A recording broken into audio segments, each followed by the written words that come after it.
Olá! Ele é diretor e autor teatral, músico e vocalista, professor do Instituto Yara Angelini, especialista em educação inclusiva. Eleito conselheiro de saúde do Centro Especializado em Reabilitação. Tem uma carreira exemplar na educação cultural e foi um dos organizadores do Natal Iluminado de São Paulo, promovido pela Associação Comercial de São Paulo. Além disso, é um eterno pesquisador. Eu estou falando de Guto Maia. Eu sou Beth Lima e este é o programa Sarau Paulistano, Inclusão pela Arte e Cultura. E já estarei de volta.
Guto Maia! Obrigado. Que prazer recebê-lo aqui no nosso programa Sarau Paulistano, Inclusão pela Arte e Cultura. Verdade, muito prazer imenso também de estar aqui com a Beth Lima, uma batalhadora, uma pessoa, uma guerreira incansável. Um prazer muito grande estar aqui com você, Beth.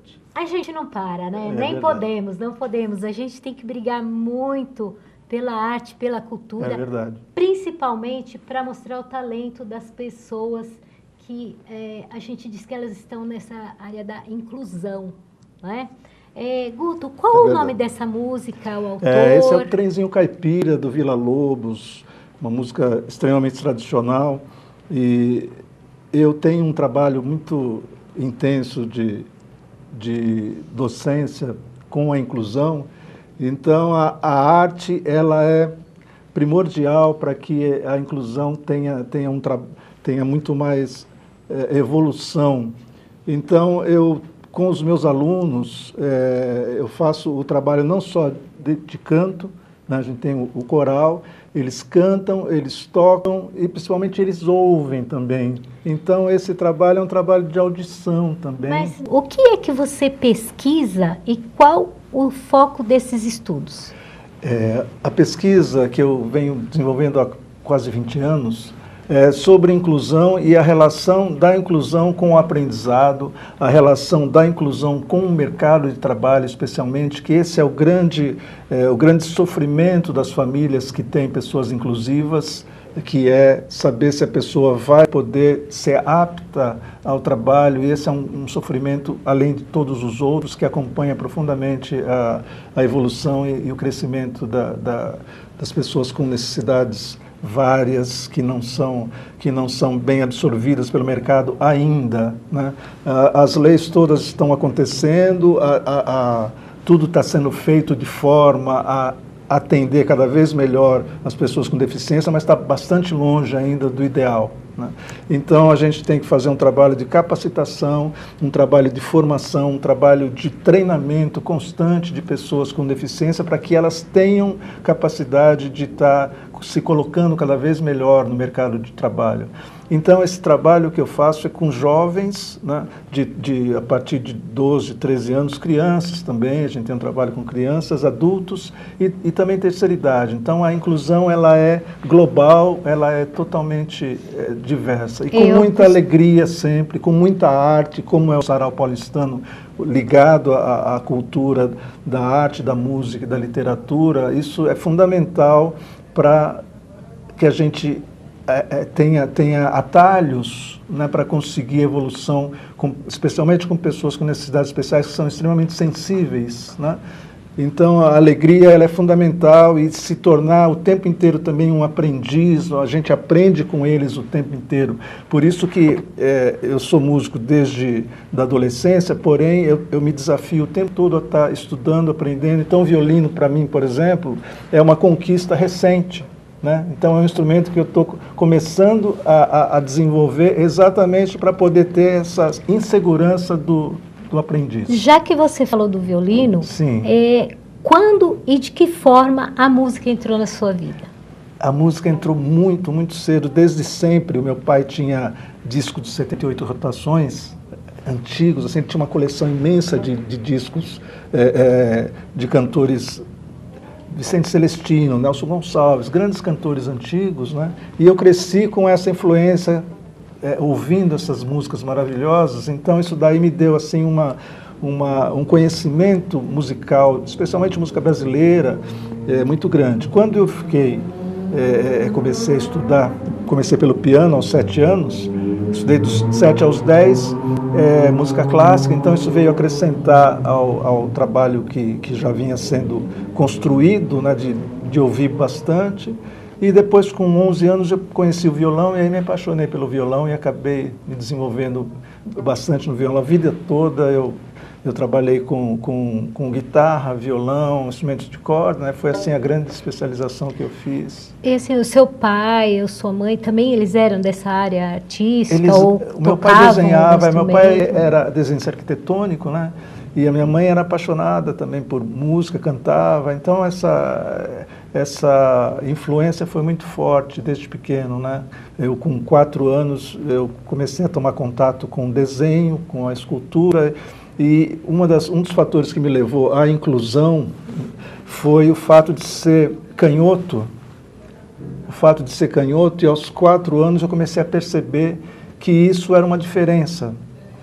E o fato de ser canhoto me tornava um ser estranho aos outros amigos, né? Quando eu entrei na escola, isso era muito... Só que, por sorte, eu percebi que eu não era totalmente canhoto, eu era ambidestro. Então eu tinha uma vantagem diante dos amigos, porém eu tinha a decodificação do que é a inclusão, porque eu era, de certa forma, rejeitado por ser canhoto. Naquela época, inclusive, o canhoto era muito ligado ao erro, né, como sempre foi na história, né? As bruxas, na antiguidade, elas eram queimadas por serem canhotas, né? Tudo que era ruim no mundo era ligado à coisa esquerda, à coisa canhestra, ao que não servia, ao que não prestava. Pais amarravam as mãos, né? Então, minha tia tem essa história para trás, para poder forçar a criança a escrever com a mão direita. Aí você sabe que hoje em dia eu não consigo mais dar aula de violão porque eu não tenho tempo, mas eu já cheguei a ter 22 alunos de violão e de teclado. E era uma coisa que eu batia muito com os meus alunos, porque eles queriam, por ser canhoto, trocar as Exato. cordas para poder virar, porque alguém tinha falado que tinha que virar o violão Foi o ao que aconteceu contrário. comigo também. E eu sempre falava, não precisa não, porque o meu filho, ele é canhoto, Sim. o meu primeiro filho, Sim, e ele toca violão, e quando ele começou, eu não deixei ele virar. Sim. Eu falei, não, a mesma dificuldade que eu vou ter na mão esquerda, você vai ter na mão direita, não precisa mudar. Está aprendendo, né? Né? Exatamente. Porque instrumento musical, como tudo na vida, é treino. Exato. Treinou, você consegue fazer. Né? Então eu não deixei ele virar. E eu falava para os meus alunos também. Eu falava, não vai virar não. Não precisa. Né? Porque ser canhoto não é um defeito. Jamais, jamais. A minha tia, ela era... amarravam a mão dela para trás, batiam na mão, ela continuou canhota a vida toda, escrevendo muito mal, porque não se desenvolveu. Quer dizer, isso é uma agressão muito grande, que desde sempre eu já tive essa consciência. O meu primeiro filho foi canhoto também, então a partir do primeiro filho eu comecei a estudar mais profundamente aí a parte de neurociência, para entender melhor qual era o fundamento que levava as pessoas a serem ambidestras. Tem teorias do ambidestrismo, inclusive os samurais, né, desenvolvem os dois lados, e isso daí tudo me apaixonou profundamente. Então meu primeiro filho foi canhoto, ele é muito hábil, sempre foi bastante fez artes marciais. O meu filho abaixo dele também bem talentoso, o terceiro filho, todos eles bastante felizes no seu desenvolvimento, e o meu quarto filho é autista. Então, está com 17, está com 18 anos, faz agora. Então, essa realidade me forçou, inclusive, a tomar uma consciência muito grande, como eu sempre fui professor, né? Mas a partir do meu filho mais novo, aí eu comecei realmente a me aprofundar na coisa da deficiência, para poder, inclusive, ensiná-lo cada vez melhor. Entendi. Sabe o que eu já reparei? Eu já reparei que todas as pessoas que são canhotas, elas são boas desenhistas. Sem dúvida. O meu filho mesmo, ele é excelente desenhista. São muito inteligentes também. E como que foi a sua infância? Estudos, namoro, formação acadêmica? Eu tive uma infância bastante privilegiada, né, em termos de amigos. Apesar de ser filho único, eu nasci num grupo um grupo muito grande de meninos e meninas, né? Então isso foi bastante enriquecedor na convivência, apesar de ser filho único, né? Isso daí me ajudou bastante a ter uma noção social muito forte. Este é o programa Sarau Paulistano, Inclusão pela Arte e Cultura, e daqui a pouquinho nós voltamos com mais Guto Maia.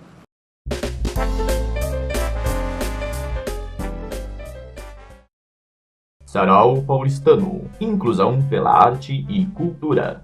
Apoio: Comercial Pneu de Ouro de Cubatão, Empório Nagano, Revista Vitrine de Sucessos e trilhadalegria.com, sua festa no rumo certo.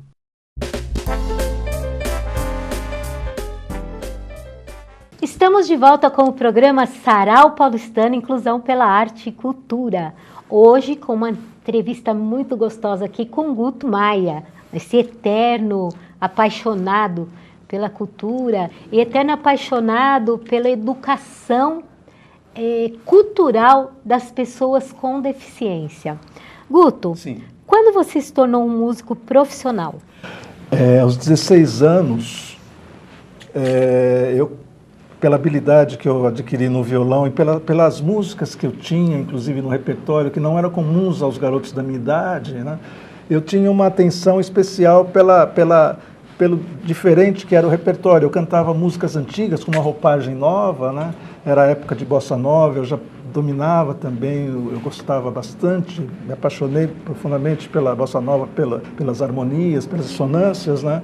E passei a estudar profundamente todos esses essas novidades que estavam surgindo.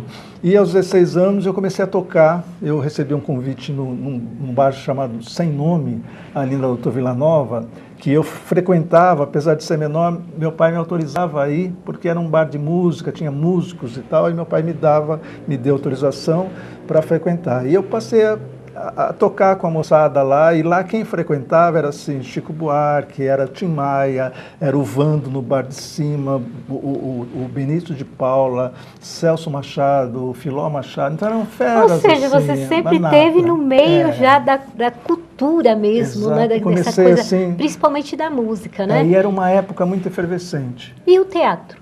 O teatro seguiu simultaneamente, porém o teatro veio mais tarde, por conta de ser músico, eu era muito inibido, muito tímido. Então, eu com o violão, eu tocava para 5.000 pessoas, assim, tranquilamente. Sem o violão, não conseguia nem falar. Então, eu compreendo, é normal, né? Acho que todo músico passa por isso. Então, eu fui enfrentar isso no teatro. Eu tenho isso com 2 instrumentos, o violão e o teclado. Sim. O violão pode colocar quantas pessoas quiser na minha frente que eu toco. Agora, o teclado, os dedos endurecem. Tem uma pessoa me olhando, o dedo endurece assim e não sai. Não sai, não adianta, não sai. Incrível, isso acontece, né? E eu fui fazer teatro exatamente por isso. Eu já tinha 28 anos que eu fui para o teatro, mas aí eu me apaixonei de tal forma pelo teatro que eu passei 8 anos seguidos assim no teatro, completamente ligado a todas as áreas do teatro. Então, comecei como estudante, depois como cenógrafo, como coreógrafo, como ator e diretor, depois cheguei a autor também, e fiz uma carreira bem intensa no teatro de uma vez, assim. Depois eu fui mais esporádico, tal. Hoje em dia eu tenho uma companhia teatral também, né, que tem muito bom. E como você vem se especializando nessa área da inclusão física e mental? E por que você gosta tanto de ser professor? Eu adoro essa... A coisa do ensino, ela é apaixonante, porque a gente aprende demais. Eu brinco que eu tenho 30 alunos, aliás, 30 professores por ter 30 alunos, né? Então eu tenho 30 professores, eles têm um professor só. Então eu levo vantagem, eu aprendo sempre muito mais com eles do que eles comigo, porque eu tenho uma matéria para dar, geralmente, mas eu aprendo demais com eles. Então isso daí é muito rico. E, por exemplo, esse instrumento que você tocou, ele chama tambor do mar. Isso daí é construído pelo Pitu Leal, que é um músico que toca comigo e que dá aula também lá no Instituto. Esse aqui, viu, gente? Olha. Ele chama Tambor do Mar.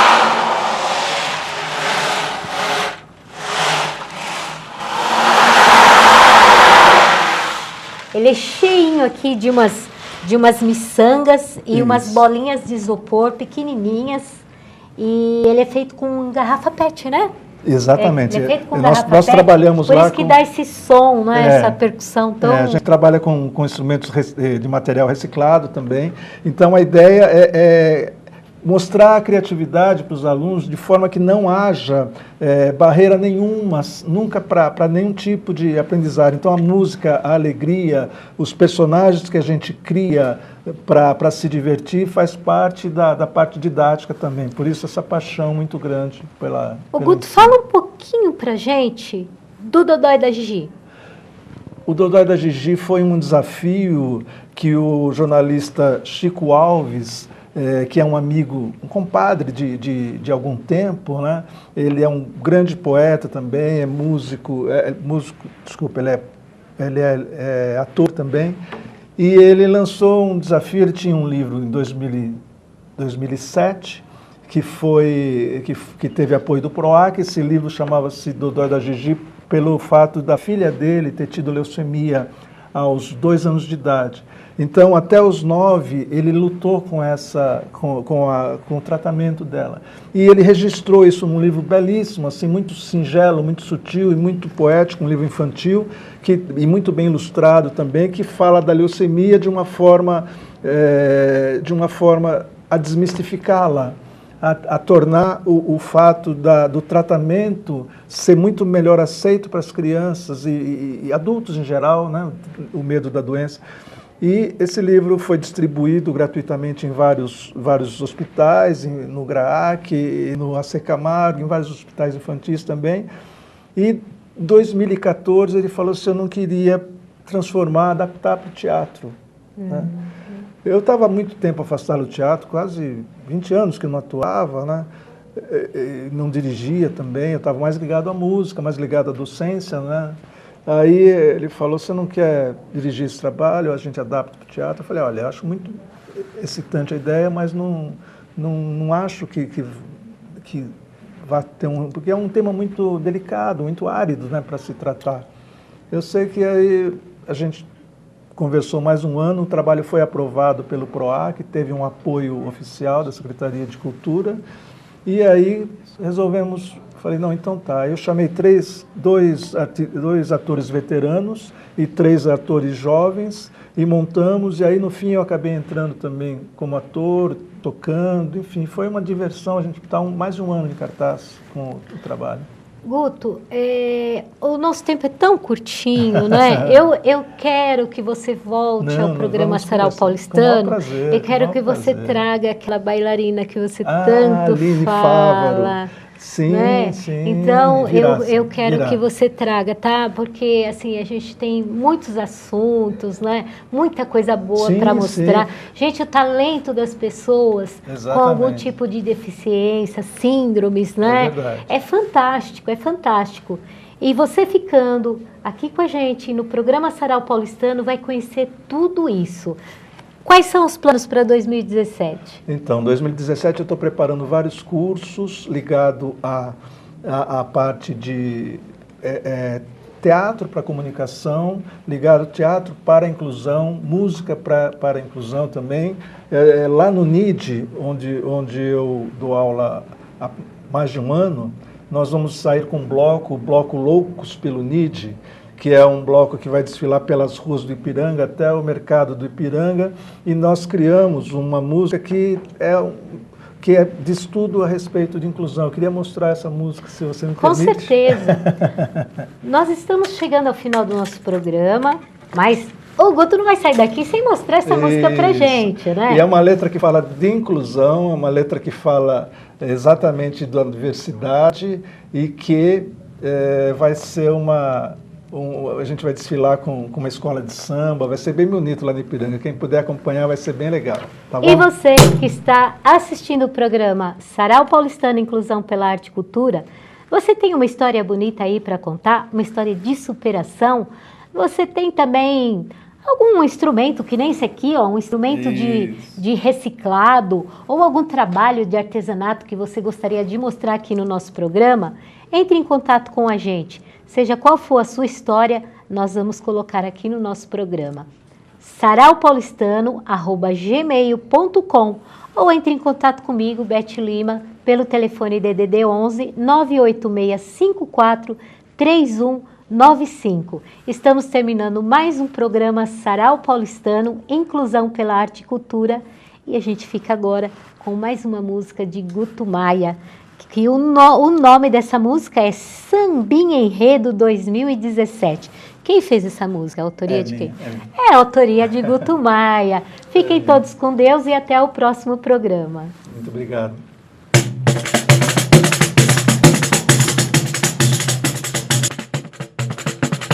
Somos loucos de amores, somos tudo de bom.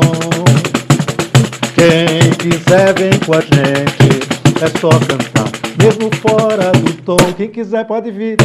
Somos loucos de amores, somos tudo de bom. Quem quiser vem com a gente, é só sambar, mesmo fora do tom. Não precisa saber sambar, só precisa saber mexer. Não precisa saber tocar, só precisa saber bater no coração de quem sabe que o amor está na cabeça de quem quiser te acompanhar. Não precisa saber sambar, só precisa saber mexer. Não precisa saber tocar, só precisa saber bater no coração de quem sabe que o amor está na cabeça de quem quiser te acompanhar. Quem quiser pode vir.